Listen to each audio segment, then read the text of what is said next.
ನಮಸ್ಕಾರ. ನಾನು ಡಾಕ್ಟರ್ ಲಕ್ಷ್ಮೀಶ್ ಭಟ್, ಸ್ವಸ್ಥ ವೆಲ್ನೆಸ್ ಸೆಂಟರ್, ಧಾರೇಶ್ವರ, ಕುಮಟಾ. ಈಗ ನಾವು ಬಹಳ ಜನರಿಗೆ ಸಫರ್ ಆಗ್ತಾ ಇರುವಂಥ ಒಂದು ಸಾಮಾನ್ಯ ಚರ್ಮ ಕಾಯಿಲೆ ಅಂತ ಹೇಳಿದ್ರೆ ಫಂಗಲ್ ಇನ್ಫೆಕ್ಷನ್ ಅಂತ ಹೇಳ್ತೇವೆ. ನಮ್ಮ ಆಯುರ್ವೇದದಲ್ಲಿ ಅದನ್ನು ಕಂಪೇರ್ ಮಾಡ್ಬೋದು, ದದ್ರು ಅಂತ ಹೇಳಿ ಹೇಳ್ತೇವೆ ನಾವು. ದದ್ದು ಅಂತಂದರೆ ಎಸ್ಪೆಷಲಿ ನಮ್ಮ ಕಂಕ್ಲಿ ಇರ್ಬೋದು, ತೊಡೆ ಹೆಜ್ಜೆ ಇರ್ಬೋದು, ಅಥವಾ ಯಾವುದೇ ಭಾಗಕ್ಕೂ ಆಗ್ತದೆ. ಹೆಚ್ಚಾಗಿ ಈ ಬೆವರು ಶೇಖರಣೆ ಆಗುವಂಥ ಜಾಗದಲ್ಲಿ, ಒದ್ದೆ ಬಟ್ಟೆಯನ್ನು ಹಾಕುವಂಥ ಜಾಗದಲ್ಲಿ ಜಾಸ್ತಿ ಆಗ್ತದೆ. ಅದು ರೌಂಡಾಗಿ ಸುತ್ತು ರೌಂಡಾಗಿ ಒಂದು ಸಣ್ಣ ಸಣ್ಣ ಗುಳ್ಳೆ ಆಗಿ ಹೇಳುವಂಥದ್ದು, ತುರಿಕೆ ಶುರುವಾಗ್ತದೆ. ಹಾಗೆ ಅದು ಅಗಲಾಗ್ತಾ ಇಡೀ ದೇಹವನ್ನು ಹರಡುವಂಥದ್ದನ್ನು ನಾವು ನೋಡ್ತೇವೆ.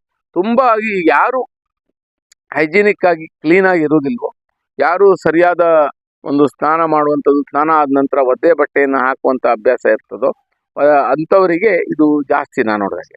ಸೊ ಹಾಗಾಗಿ ನಾವೇನು ಹೇಳ್ತೇವೆ, ಈ ಫಂಗಲ್ ಇನ್ಫೆಕ್ಷನ್ ಬರಬಾರ್ದು ಅಂದರೆ ದಿನಕ್ಕೊಂದು 2 ಸ್ನಾನ ಮಾಡುವಂಥದ್ದು, ಕ್ಲೀನಾಗಿ ಇಟ್ಕೊಳ್ಳುವಂಥದ್ದು, ಡ್ರೈ ಅಂದರೆ ಆದಷ್ಟು ಕಾಟನ್ ಬಟ್ಟೆಗಳನ್ನು ಹಾಕುವಂಥದ್ದು, ಟೆರಿಕೋಟ್ ಬಟ್ಟೆಯನ್ನು ಹಾಕದೇ ಇರುವಂಥದ್ದು, ಹಾಗೆ ಅತಿ ಶುಭ್ರವಾಗಿರುವಂಥದ್ದು. ಅಂದರೆ ಕ್ಲೀನ್ಲಿನೆಸ್ ಎಷ್ಟು ನೀವು ಶುಭ್ರವಾಗಿರ್ತೀರೋ ಅಷ್ಟು ನಿಮಗೆ ಚರ್ಮ ವ್ಯಾಧಿ ದೂರ ಇರ್ತದೆ.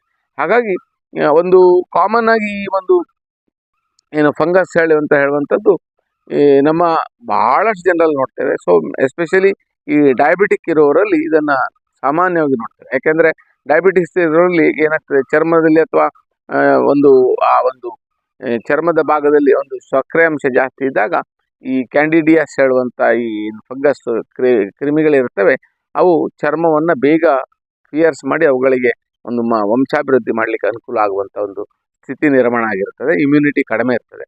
ಇಮ್ಯುನಿಟಿ ಕಡಿಮೆ ಆಯಿತು ಅಂದರೆ ಇದೆಲ್ಲ ಬಾಧಿಸುವಂಥದ್ದು ನೋಡ್ತೇವೆ. ಸೊ ಹಾಗಾಗಿ ಈ ಫಂಗಸ್ಸಿಗೆ ನಾವು ಪ್ರಥಮವಾಗಿ ನಿಧಾನ ಪರಿಮಾರ್ಜನ ಅಂದರೆ ಒದ್ದೆ ಬಟ್ಟೆ ಹಾಕದೇ ಇರುವಂಥದ್ದು, ಮತ್ತು ಶುಭ್ರವಾಗಿ ಇಟ್ಟುಕೊಳ್ಳುವಂಥದ್ದು, ಕಾಟನ್ ಬಟ್ಟೆಯನ್ನು ಜಾಸ್ತಿ ಬಳಸುವಂಥದ್ದು, ದಿನಕ್ಕೆ 2 ಸ್ನಾನ ಮಾಡುವಂಥದ್ದು, ಅತಿ ಸ್ವಚ್ಛವಾಗಿ ದೇಹವನ್ನು ಇಟ್ಕೊಳ್ಳುವಂಥದ್ದು. ಹಾಗೆ ಮನಸ್ಸು ಕೂಡ ವೆರಿ ಇಂಪಾರ್ಟೆಂಟ್. ಯಾಕೆಂದರೆ ಎಷ್ಟು ತುರಿಕೆ ಬಂದರೂ ಕೂಡ ನಾವು ಉಗುರಿನಲ್ಲಿ ತುರಿಸಬಾರ್ದು. ಉಗುರಿನಲ್ಲಿ ತುರಿಸಿದ ಕೂಡಲೇ ಗಾಯ ಆಗ್ತದೆ, ಚರ್ಮ ಕಪ್ಪಾಗ್ತದೆ, ಸುಕ್ಕಡ್ತದೆ, ಮತ್ತು ಅದು ಇನ್ಫೆಕ್ಷನ್ ಡೀಪ್ ಹೋಗಲಿಕ್ಕೆ ಕಾರಣ ಆಗ್ತದೆ. ಹಾಗಾಗಿ ಯಾವುದೇ ಕಾರಣಕ್ಕೂ ಉಗುರನ್ನು ಬಳಸದೆ ತುರಿಕೆ ಬಂತಂದರೆ ಬಟ್ಟೆ ಅಥವಾ ಬೇರೆ ಯಾವ್ದಾದ್ರು ಸ್ಮೂತ್ ಒಂದು ಬೇರೆ ಯಾವುದರ ಇದರಿಂದ ನಿಧಾನಕ್ಕೆ ತುರಿಕೆಯನ್ನು ಮಾಡ್ಕೊಳ್ಳುವಂಥದ್ದು. ಅದರೊಟ್ಟಿಗೆ ನಮ್ಮ ಆಯುರ್ವೇದದಲ್ಲಿ ಕೆಲವೊಂದು ಲೇಪಗಳನ್ನು ಹೇಳ್ತಾರೆ, ಹೊಟ್ಟೆಗೆ ಔಷಧವನ್ನು ಹೇಳ್ತಾರೆ. ಪಂಚಕರ್ಮದಲ್ಲಿ ಅದು ತುಂಬ ಮೀರಿದರೆ, ವರ್ಷಗಟ್ಟಲೆ 2 ವರ್ಷಗಟ್ಟಲೆಯಿಂದ ಇದ್ದರೆ ನಾವು ಅದಕ್ಕೆ ಪಂಚಕರ್ಮದಲ್ಲಿ ವಿರೇಚನ ಚಿಕಿತ್ಸೆಯನ್ನು ಮಾಡ್ತೇವೆ. ವಿರೇಚನ ಚಿಕಿತ್ಸೆ, ಲೇಪ ಮತ್ತು ಕೆಲವೊಂದು ಇಮ್ಯುನಿಟಿ ಬೂಸ್ಟ್ ಆಗುವಂಥ ಥೆರಪಿಗಳನ್ನು ಕೊಡ್ತೇವೆ.